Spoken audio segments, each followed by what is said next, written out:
Deputatlik bu fuqarolar manfaatlarini himoya qilish, qonun ijodkorligi, davlat va mahalliy boshqaruv organlarida vakillik funksiyalarini bajarish degani.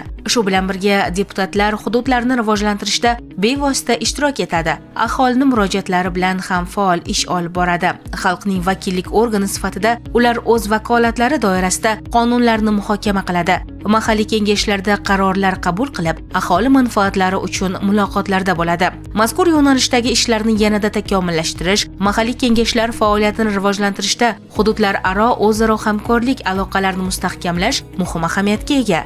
Shu maqsadda mazkur haftada viloyatimizga xalq deputatlari Andijon viloyati kengashi a'zolari tashrif buyurishdi. Jizzaxga kelgan andijonlik deputatlar guruhini Jizzax viloyati kengashi deputatlari, kotibiyat mudirlari, mas'ullar samimiy kutib oldi. Aytish kerak, mahalliy kengashlar o'rtasidagi o'zaro hamkorlikni mustahkamlash, o'zaro tajriba almashish orqali faoliyatda sifat va samaradorlikni oshirishda davlatimiz rahbarining 2025-yil 23-iyundagi O'zbekiston Respublikasida mahalliy davlat hokimiyati vakillik organlari faoliyatini 2030-yilga qadar rivojlantirish konsepsiyasini tasdiqlash to'g'risidagi farmoni muhim ahamiyat kasb etmoqda. Ayni mazkur farmonda Qoraqalpog'iston Respublikasi Jo'qorg'i Kengashi, xalq deputatlari, viloyatlar va Toshkent shahar kengashlari deputatlari hamda kotibiyat xodimlari o'rtasida o'zaro tajriba almashish faoliyatini yanada takomillashtirish ustuvor vazifalardan biri etib belgilangan.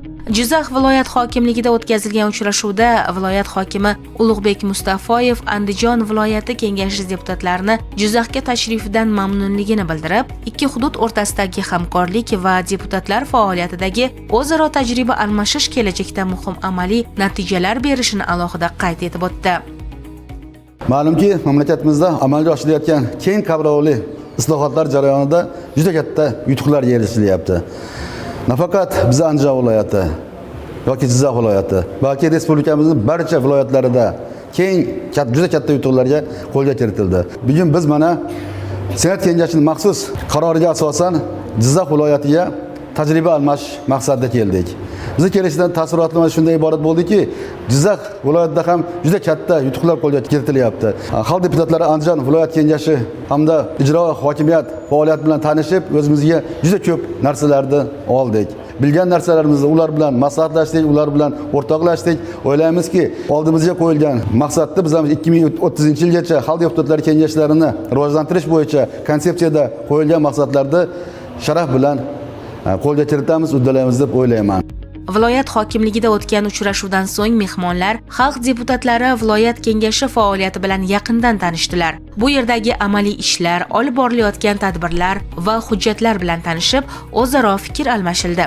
Keyingi manzil Jizzax shahar kengashi bo'ldi. Mehmonlar bu yerda yaratilgan sharoitlar, zamonaviylik va qulaylik mutanosibligi, kengashda olib borilayotgan ishlar bilan tanishar ekan, asosan xotin-qizlar salomatligi yo'lida to'g'ri yo'lga qo'yilgan ishlarga yuqori baho berdilar.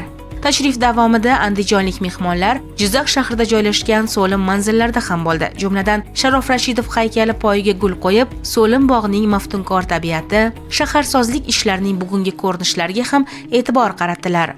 Men xalq deputatlari Jizzax viloyat kengashi, shahar kengashi faoliyatini ko'rib, u yerdagi qilingan ishlarni ko'rib, juda ham havasim keldi.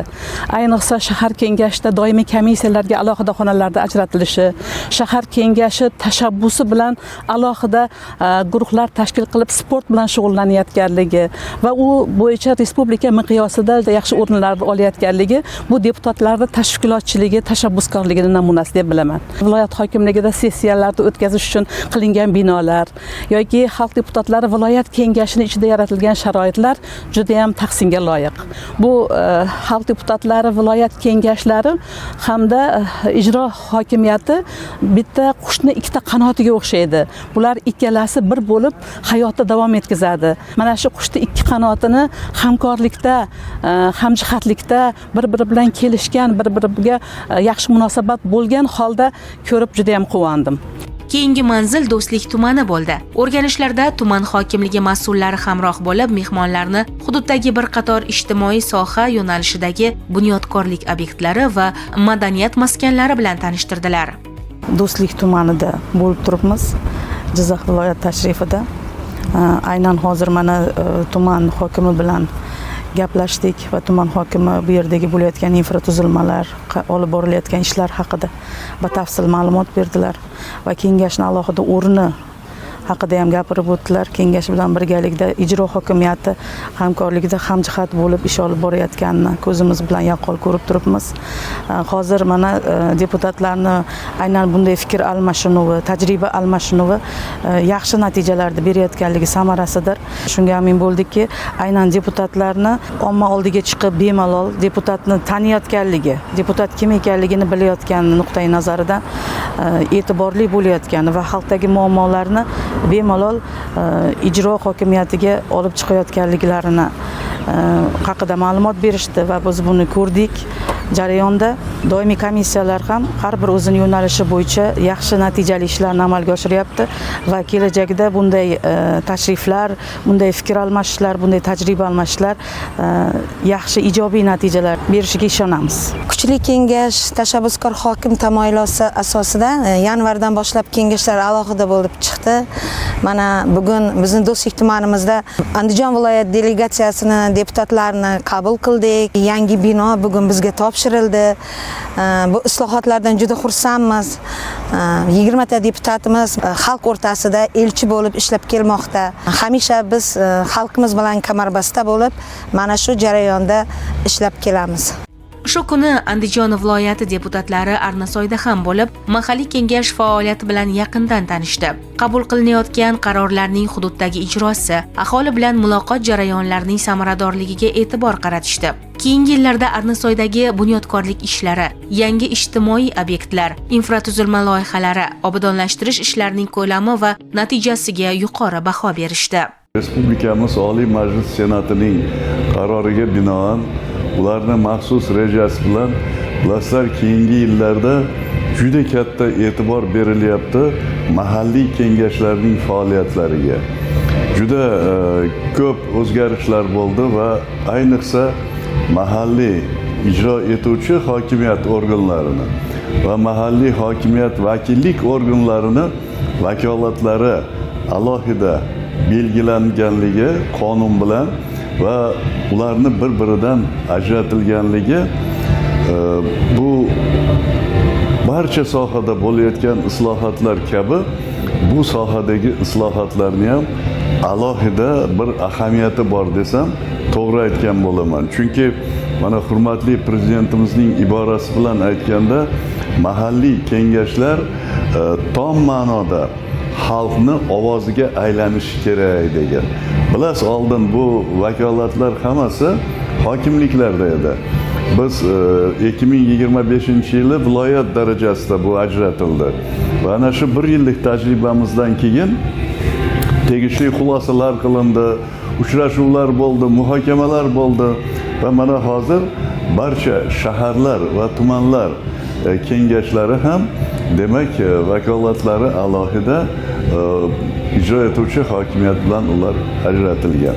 Mahalliy kengashlarning tajribalari, nimaga erishildi, qanday amalga oshirilyapti, O'zbekiston Respublikasi qonunining talablari qay darajada bajarilyapti, deputatlar haqiqatda ham xalq ovoziga aylanyaptimi, ularni ishlarini shaklli nazorati, deputatlik nazorati va aholini qiynayotgan masalalarni dadil ko'tarib chiqishyaptimi? Xullas, mana shu xalq deputatlari eng avvalo Jizzax viloyati kengashini tajribasi bilan tanishdik. Menga eng manzur bo'lgan narsa hozirga aytganda, bularni umumiy harakati mutanosib bitta maqsad sari, ya'ni jamiyatimizni rivojlantirish, inson qadrini ulug'lash va prezidentimiz olib borayotgan siyosatlarni, islohotlarini maksimal samaradorligiga erishishga mana shu biz bugun uchala bo'lgan joyda yaqqol ko'rsatish mumkin. Andijonlik mehmonlar tashrifining 2-kunida Sharof Rashidov tumanida joylashgan erkin iqtisodiy zonada bo'lishdi. Jumladan avtomobil zavodi faoliyati, ishlab chiqarish jarayonlari bilan yaqindan tanishtirildi. Biz andijonliklar, jizzaxlik hamkasblarimiz, qadrdonlarimiz bilan birgalikda bu yerda bo'layotgan jarayonlar, kengashlar faoliyatiga oid yangiliklar va tajribalarni almashishga kelganmiz. Bu yerda Jizzax viloyati agrar viloyat bo'lganligi barchamizga ma'lum, lekin yaqin yillardan beri bu yerda ancha katta o'zgarishlar sodir bo'lgan. Hozirda dunyo miqyosida tan olingan brendlar, avtomobillar ishlab chiqarilayotganiga guvoh bo'ldik, o'z ko'zimiz bilan ko'rdik. Avtomobillarning ishlab chiqarilayotganligini 4100 dan ziyod xodimlar bu yerda ish bilan ta'minlanganliklari va yiliga bu yerda 100 mingdan ziyod avtomobillar ishlab chiqarilayotganligiga ma'lumot berib o'tishdi.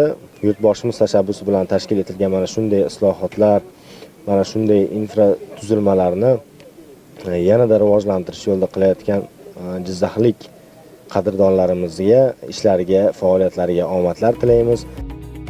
Tumandagi Gulchi opa nomi bilan mashhur Sharofat Noriyevaning faoliyati ham mehmonlarda katta qiziqish uyg'otdi. Tadbirkorning o'z xonadonida tashkil etgan gulchilik faoliyati sohadagi boy tajribasi bilan yaqindan tanishdilar.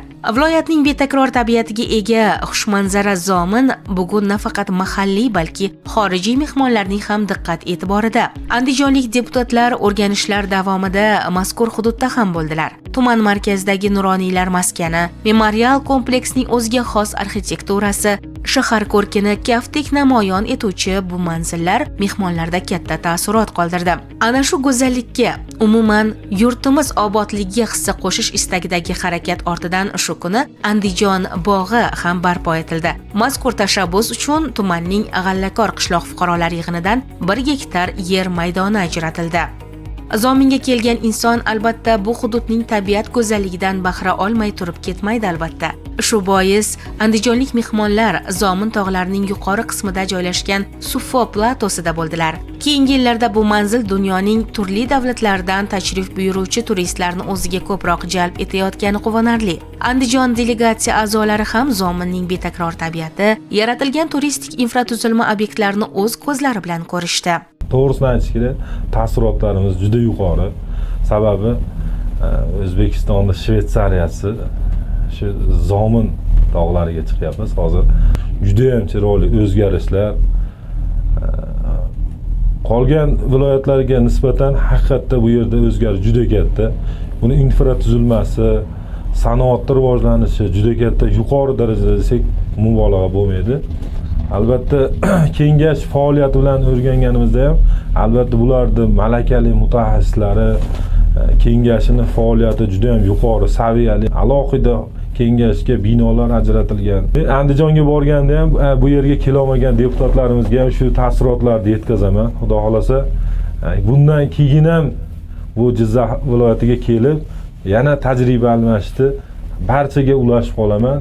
Umuman Jizzax viloyatidagi uchrashuvlar davomida har ikkala viloyat deputatlari o'z tajribalari bilan o'rtoqlashdi. Mavjud muammolar va ularning yechimlari yuzasidan atroflicha fikr almashdilar. Shuningdek, mahalliy kengashlar faoliyatini yanada takomillashtirish bo'yicha qator takliflar ham ilgari surildi. Tashrif yakunida kelgusida ham o'zaro hamkorlikni davom ettirgan holda muntazam ravishda tajriba almashish va qo'shma loyihalarni amalga oshirishga kelishib olindi. Bu kabi tashriflar hududlar o'rtasidagi aloqalarni yanada mustahkamlashga xizmat qilishiga shubhamiz yo'q.